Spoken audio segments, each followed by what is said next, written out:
Aujourd'hui, je vais vous parler du Crane 3. Alors le Crane 3, c'est tout d'abord une grosse boîte, ce qui est un peu différent du Crane 2, dans laquelle on a le chargeur, le petit manuel, la petite boîte avec les rangements de fil, le chiffon et la bébête qui pèse son petit poids et qu'on va monter tout de suite.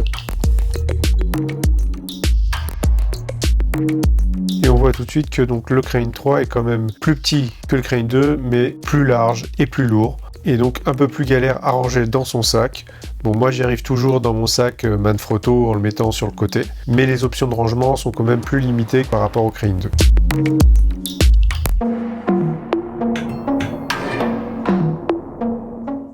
Les piles, bon, le système de rangement est un peu schlag, je trouve, mais... Ah! Dégage! Ah oui, en fait, d'accord, faut pas pousser, faut juste tirer. C'est le même pile que le Crane 2. La seule différence, c'est que on a du 2600 mAh, tandis que le Crane 2, je crois que c'est juste du 2000. Nouveauté du Crane 3, c'est la baseplate aussi qui a changé. Elle est un peu plus épaisse que la platine ou baseplate du Crane 2. Du coup, pour ceux qui ont un 1DX comme moi, c'est problématique puisqu'on ne peut pas équilibrer le 1DX avec cette platine. J'ai fait une vidéo où justement j'explique un peu les options pour ceux qui ont un 1DX et qui galèrent à l'équilibrer sur le Crane 3. Le follow focus, petit détail très important, il brille dans la nuit. Mais sinon, en fait, ce qui est cool, c'est que par rapport au Crane 2, c'est un peu plus précis. Parce que le Crane 2, on à peine en touché et la molette tournait toute seule presque. Donc là, je trouve que c'est pas mal et il a l'air un peu plus costaud quand même. Tada! Et voilà, il est allumé. Pour le mettre en veille, du coup, ça a un peu changé par rapport au Crane 2. Là, il faut appuyer juste 2 fois et là, c'est bon, il fait dodo. Alors, à noter qu'ici, on a de la belle rosette. Une ici et une là, et ça c'est un détail assez important puisque ça nous permet de mettre des trucs assez stylés comme ce nouveau HF Sennheiser XS que j'ai. Bon là c'est l'émetteur puisque je l'ai mis sur un autre boîtier, mais le récepteur est le même et du coup c'est assez stylé, on peut les mettre comme ça ou là et pouvoir le brancher sans trop d'encombrement sur le boîtier. Je mettrai le lien au cas où dans la description. Démonstration du retour vidéo. Donc on lance l'application Zhiyun Play, on attend. Donc là on est connecté, mais en fait pour avoir le retour il faut quand même appuyer sur ce bouton, ça s'active pas par défaut. Voilà, et là on a le retour vidéo et là on peut piloter avec ce joystick la caméra.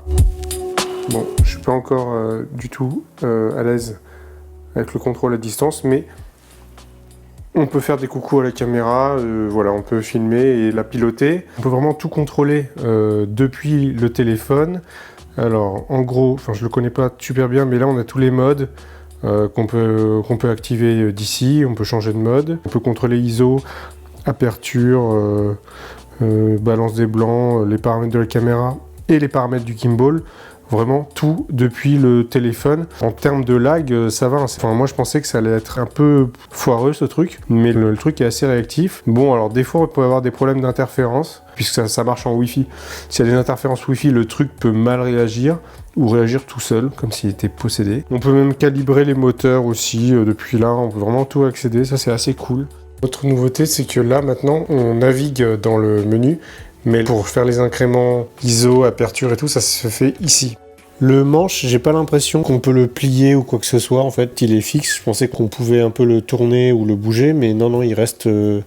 il garde cet axe-là, en fait. À moins que quelqu'un ait une astuce, mais j'ai vraiment pas l'impression qu'on peut le bouger, non. Bon, en soi, ça m'a jamais embêté. Enfin, je trouve que la position pour le tenir est assez pratique. Donc pour les modes, on a les mêmes modes que sur le Crane 2. Voilà, follow qui suit haut, bas, gauche, droite.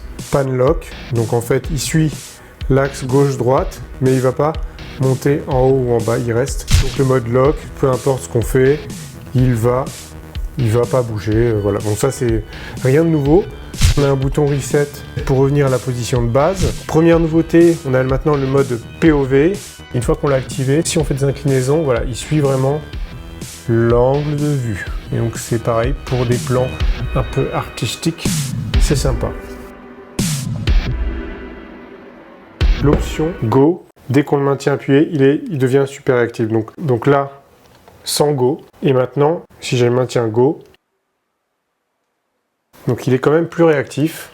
Grosse nouveauté du Crane 3, c'est quand on appuie 2 fois sur POV, paf, il passe en sling mode, et de là, on peut utiliser le joystick pour le faire pivoter comme ça. Et la caméra tourne. Oula.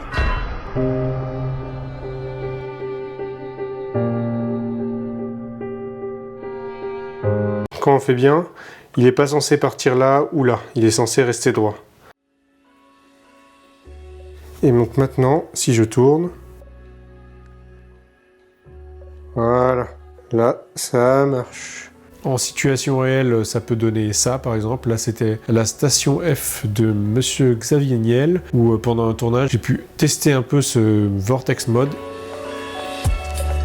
Pour conclure, cette mise à jour du Crane 3 est vraiment réussie. Oui, il est plus lourd que le Crane 2, mais on lui pardonne puisqu'il encaisse maintenant jusqu'à 4,5 kg, donc pratique si on a besoin de mettre une FS5, une Alexa Mini ou une petite RAID. Le retour et contrôle vidéo à distance est certes pas aussi fiable qu'un bon système de transmission HF, mais pour ce prix-là, c'est quand même bien cool d'avoir cette option qui dépanne pas mal dans certaines situations. Le mode Vortex est aussi une vraie valeur ajoutée et il permet également de ne pas avoir à se ruiner le bras quand on veut faire des plans à ras le sol. Sans oublier le fait que maintenant on peut aussi reset sa position, verrouiller les axes pour le transport. Pour moi, c'est vraiment ces points-là qui font que c'est le stabilisateur le plus pratique et versatile aujourd'hui en 2019. Si vous avez aimé cette vidéo ou que vous avez préféré l'éventail japonais du décor, n'hésitez pas à le mettre dans les commentaires. Sinon, des pouces, des likes, des cœurs, des cloches, tout ça, XO, XO.